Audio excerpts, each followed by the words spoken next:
Ken-Betwa River Interlinking Project. The government calls it a lifeline for the drought-hit Bundelkhand. But at the same time, tribals are calling it a hit against their dignity, a takeaway of their land and their livelihoods. And the question here is, who is right? And that is what we are going to search today amidst the tribal protests which have been revived when we are looking at Ken-Betwa River Linking Project. Hello everyone, welcome to Vajram and Ravi's Flash News. My name is Shubhangi Singh, and in today's session we are going to understand in detail not just only what is Ken-Betwa River Interlinking Project, but also why there are certain concerns about it, what are tribals protesting against, and we will be also looking into the pros and cons related river interlinking projects. So let us begin with understanding that what exactly has happened.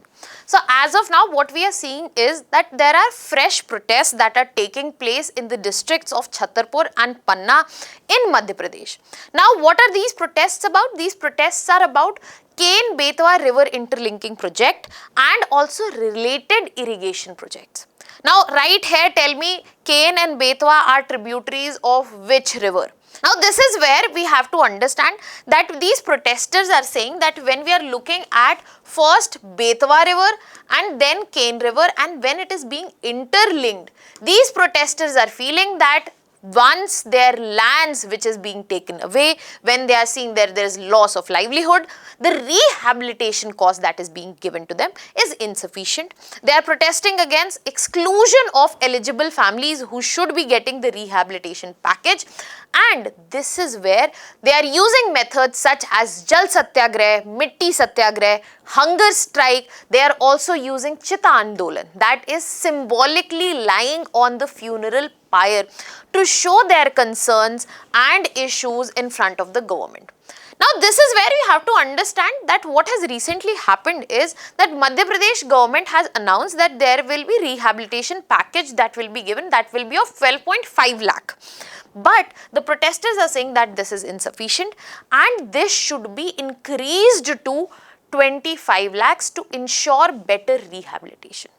Now this was just an overview to give you an understanding of what we are going to talk about, but I hope you understand that the main takeaway here is the fact that the issue is not infrastructure development. The issue is that infrastructure development should not come at the cost of livelihoods, and if it does, there needs to be rehabilitation that needs to be sufficient and proper.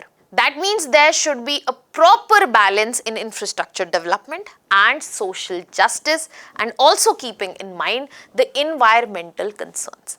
Now before we move to understand more about what is going on in the protest, let us start with understanding Ken-Betwa River Interlinking.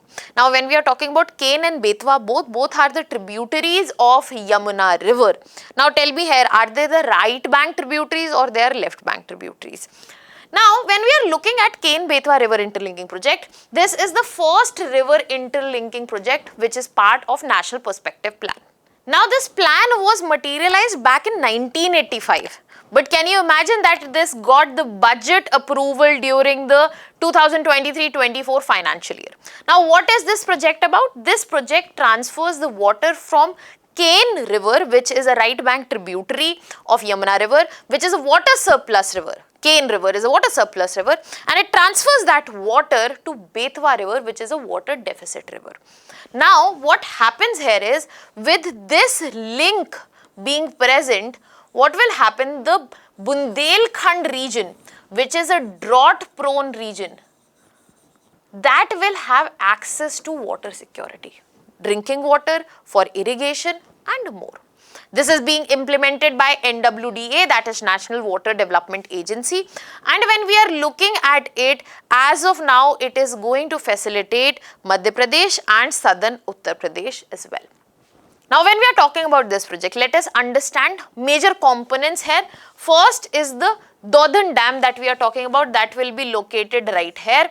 Then we have 221 kilometer link canal.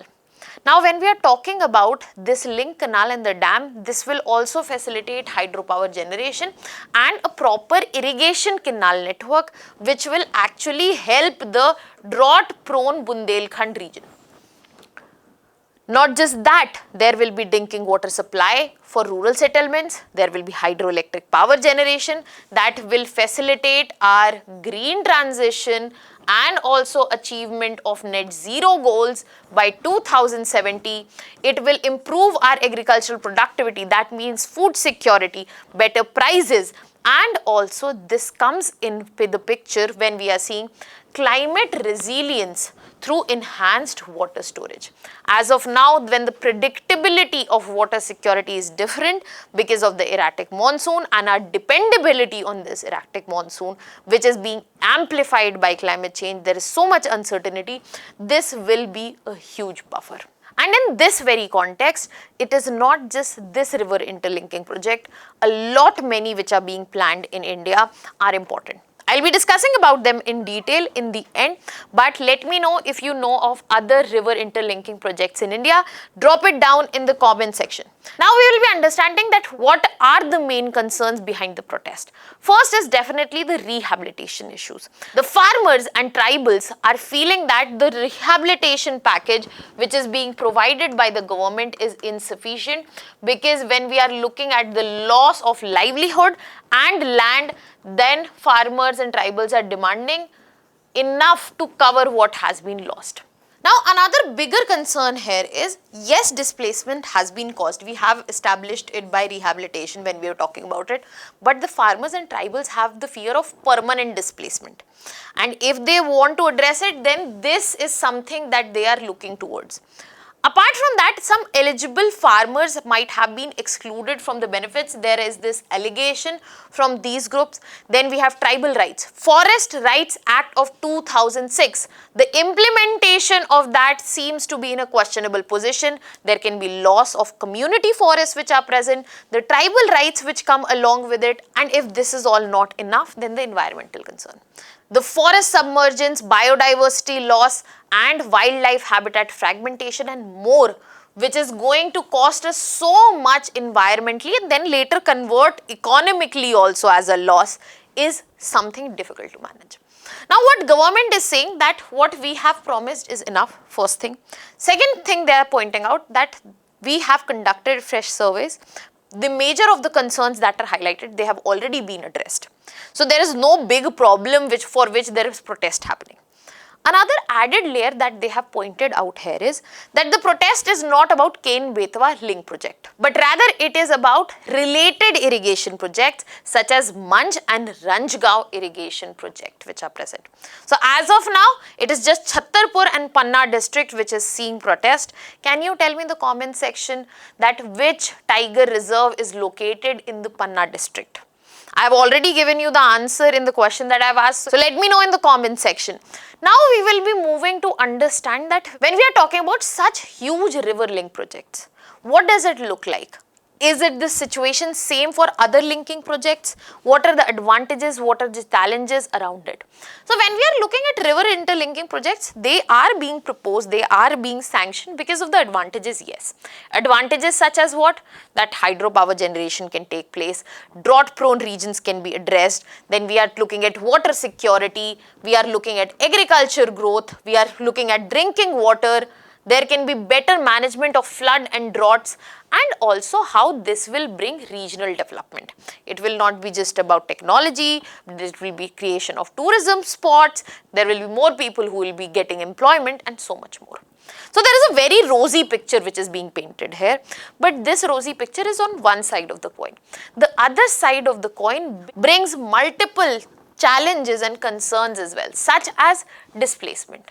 Displacement which needs to be rehabilitated, recovered, and to ensure that the loss is not huge. So large scale resettlement is required of local communities, and that is fundamental to ensure social justice. Apart from that, we cannot cut down on environmental impact. The reason the protest is happening in Panna district, because that is where we house Panna Tiger Reserve. So there is a direct threat to a protected natural habitat. There will be forest loss, habitat fragmentation, and aquatic biodiversity, and then general biodiversity will suffer. Apart from that, Link projects are the biggest source of interstate water dispute. This is what keeps them in litigation and lesser on implementation. Because any state which has surplus water would not want to give it, and the drought prone states would want it, and this is where interstate water disputes emerge. Because be it the Godavari interstate water dispute, be it the Krishna interstate water dispute, and many more. But if these challenges are not enough, let us talk about money. It does not only cost so much money to construct, but it costs equally good amount of money to ensure maintenance, otherwise construction means nothing. And add to that, when we are seeing so much erraticness in terms of what we have already done to our environment and climate change amplifying it, we cannot predict future river flows based on historical estimates. So what we are expecting of the river link project might actually not be delivered, and that needs to be understood before taking any big projects. But as of now, our country is looking at multiple interlinking projects, be it Parbati Kali Sindh Chambal interlinking, be it Daman Ganga Pinjal interlinking, be it Godavari Krishna link, and more. There are multiple ones which are proposed across the country, but again, the advantages and challenges remain general for all of them. They might be heightened for some, they might be dialed down for others, but at the same time, it is very important that in coming times, we address the challenges better and focus on what can be gained maximum. What are your thoughts on this? Let me know in the comment section. I'll be leaving you here with the prelims practice question. Let me know the answer to this question in the comment section. That was all from my side. Thank you so much.